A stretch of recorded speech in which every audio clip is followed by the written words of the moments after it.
YouTube land, Rival here. Thanks for stopping by.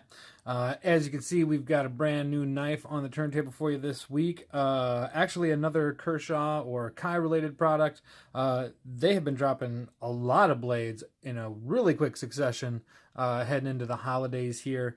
Recently with the 470 and the 640. And then they dropped the Copper Natrix, and then they dropped this guy, the Bareknuckle. These two being some of the more anticipated releases since they were announced at SHOT Show earlier this year. So I'm glad to have them both, but got to take some time out to share some thoughts on both of them. Today we're just going to focus on this guy. I'll pop up shortly with another video on this guy, but the Bareknuckle. This is another in the Natrix line, the 7.7 series. Started with the 777, then you got the 7007. This is the regular Natrix. Actually, this is the second generation Natrix. This is the first generation Natrix. Mayhaps we'll even make a video comparing these two at some point if folks show interest. But this is now the 7777. To me, this is the Mac Daddy of the Kershaw offerings. This is one of their best releases so far this year. Whoop. And this is made right here in good old US of A. I do have a couple of small gripes, but they're pretty personalized to me, getting nitpicky. So when we get to those points of the blade, we'll definitely point that out. But I think starting at a price point of around $70, depending on where you get them, this is a pretty good deal. In a world where we now are being charged, what, $74 for a FRN Spyderco Delica. Come on, guys. This is a good deal. Being a USA Kershaw offering, they're back to the 14C28N steel on these. For a while, some of the blades were featuring some 420HC, like in the original Lynx and Dividends, but those have since gone on to be such hits that there's sprint runs and M390 and other premium steels. So I'm hoping that the next evolution of either sprint run or production model for the Quad 7 is going to be something similar. But this is the first offering of this particular model. So right off the bat, again, it's in the Natrix family. It very much follows those 777 contours. Really, this just elongates it. The 7007, the Natrix, this guy's a 3¼ inch blade. This is a 3½ inch blade. Other than that, the specs are nearly identical. It kind of looks like this is a little bit slimmer in width than this guy. But really, when you lay them over top each other, and for that matter, when you measure, they are nearly identical. We're talking like I think the difference was 0.02 or something like that. Like it is a minimal, if any, difference in the width, both there and in the blade over top each other. These guys are running on 0.12, so just under an 1/8 inch thickness for the blade. Aluminum handles with that beautiful subframe lock. We'll talk about that in a second. But again, the 14C28N steel is definitely a home run. It's got a really nice stonewash finish on it. New camera, so hopefully you guys can get a decent view of that. It's got a really hard anodized gray on the aluminum frame with blackened hardware. So overall, I think the look and aesthetic is good. I've always liked the way that the 777 was designed. You got the pocket carving, or the clip carving rather, and a really nice contouring and ergonomics. I like the elongated blade. It really does make for a fantastic and useful knife. It is really good for digging into things or getting some fine detail work at the tip. I'm one of those weirdos where when my daughter comes to me to sharpen a colored pencil or a pencil or something like that when she's doing her artwork, I'm pulling out the knife and I'm actually sharpening the pencil with my knife. So being able to do something quick and easy like that with a knife like this really speaks to details. What you're able to do with the blade and the details, rather. So again, we've got the subframe lock, and I think where this stands out from the regular Natrix is just in the finishing work and the details. Being made in the USA, there's really an increased level of craftsmanship. Right off the bat, just the finish of it. So this one's a tinitride coated. Let's go with just the regular one. So we're comparing basically like a bead blast steel to a bead blast steel. And you can just see, even in what the camera's picking up, the increased level of refinement and finish in the different lock bars.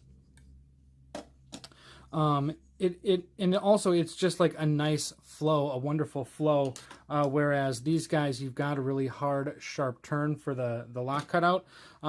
This right here is the lock edge, and when you open her up, let's see here, I mean, you can see we've got a good, what, 30% lockup, 40% lockup, not quite half. You can also see the geometry on there as we flow through. I've still got a nice taper on the edge, meaning I'm not going to be able to push this thing over. I've heard complaints, and to an extent, you know, especially with the Natrix being a G10 knife, meaning like the entire frame is G10, you've got a slight flexibility there. I mean, if you torque on this thing, I can push it over further. This one won't actually touch the frame. It'll come awful gosh darn close though. I've seen guys torque on these things and get it to touch the frame.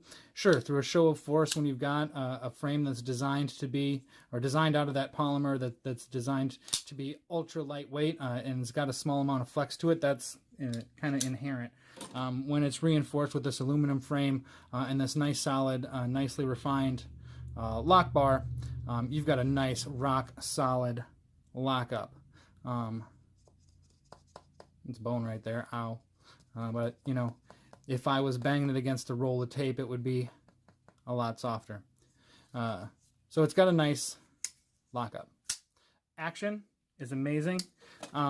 Left-handed, I mean, it's got just the right amount of detent to spring out of there pretty fast. This one's the spring-assisted Natrix. If I go on the count of 3, 2, 1, I mean, the speed is fantastic. It is manual. It is not spring-assisted on the Quad 7, on the bare knuckle there. It does have the ball bearings in there, and then it's got steel washers nestled into the aluminum frame so that you're not having those ball bearings riding on an aluminum frame. So overall, it is just the right amount of kind of tuning and attention to detail. I think they took what they learned from the original Natrix design and then upgrading it to that Generation 2 where they went manual instead of spring-assisted. They really took everything they learned and then put it through the refinement of the USA factories, and out came this much more detailed, much more improved bare knuckle offering. As far as my complaints about this knife, they're very minimal. It centers around the pocket clip. This flare is pretty heavy. You can kind of see right there. I'm actually going to go out and eventually just grind that down to about there. I had the same gripe all the way back on the Gen 1, and you can see I machined the clip down just a bit so it's not so flary and protruding like otherwise it's really catchy on jackets or anything. Getting out of the car, seat belts. This thing will get attached to the seatbelt when I exit the car, so that's one of the first things that's going to change. I'd love to see the move away from these panhead screws on the clip here, and either get lower profile, flatter panheads if you're going to do that, maybe even smaller screws in general.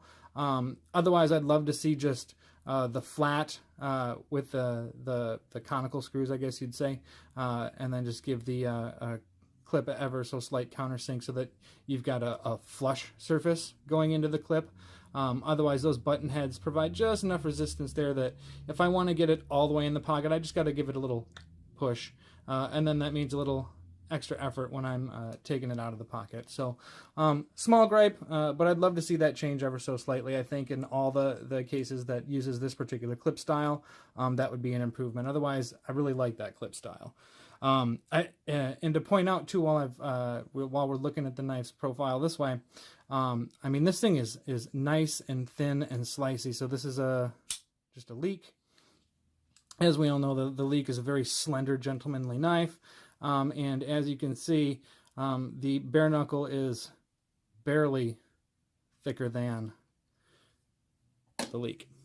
So again, just nice slender ride in the pocket. And the extended frame, that extra 1/4 inch, really lands in the hand a whole lot nicer than the original Natrix did too. So like overall, this thing just fits my hand better than this thing does. It's a lot stronger build. My other gripe is just the aluminum. I'm not a big fan of the aluminum. I don't have, gosh, I have 2 knives with aluminum frames on them. One's a Kershaw, one's a Microtech, the OTF. I'm just, I don't know, it doesn't do anything for me. I will say that the nice hard anodize on this definitely makes it feel nicer. I've seen some aluminum frames that just have a cheap thin anodizing or coating on them that makes them feel like cheap aluminum, and I hate cheap aluminum. I don't want pop can handles. So I'm hoping that they do either a G10 model, though I think even a G10 model might take away from the added bulk and sturdiness of the bare knuckle. What I'd love to see is a nice, solid carbon fiber version of this guy. Carbon fiber M390. Holy crap, Batman, you got a winner. Otherwise, I think we're already looking at the undisputed king of the Natrix family, the Natrix lineup. Oh yeah, another detail. Even the pivot is improved. You know, I don't mind this pivot. It's decorative, but it does feel kind of cheap. It's thin. Like when you take off the pivot head to do some maintenance, it's a very thin pivot head. Whereas it's just much more sturdy. It's the standard steel and bolt set that we've got on almost all of the American line. And it is just a ever so slightly thicker, but it feels stronger. And quite frankly, I think this bolt head looks better. So again, that's about all I can think of. Again, just a quick comparison. This being the 3.5, this being the 3 1/4, and this being the just a hair under 3. Again, this is the recently released Natrix CU for copper. But that is the Natrix family. Thanks for stopping by. Like I said, I'll be doing a comparison video very shortly of the Gen 2 versus the Gen 1 Natrix, and then also the copper Natrix. Lots of Natrixes in the grass. That's all I got for you on hand this week, though. Thanks for stopping by. Like and subscribe. Peace.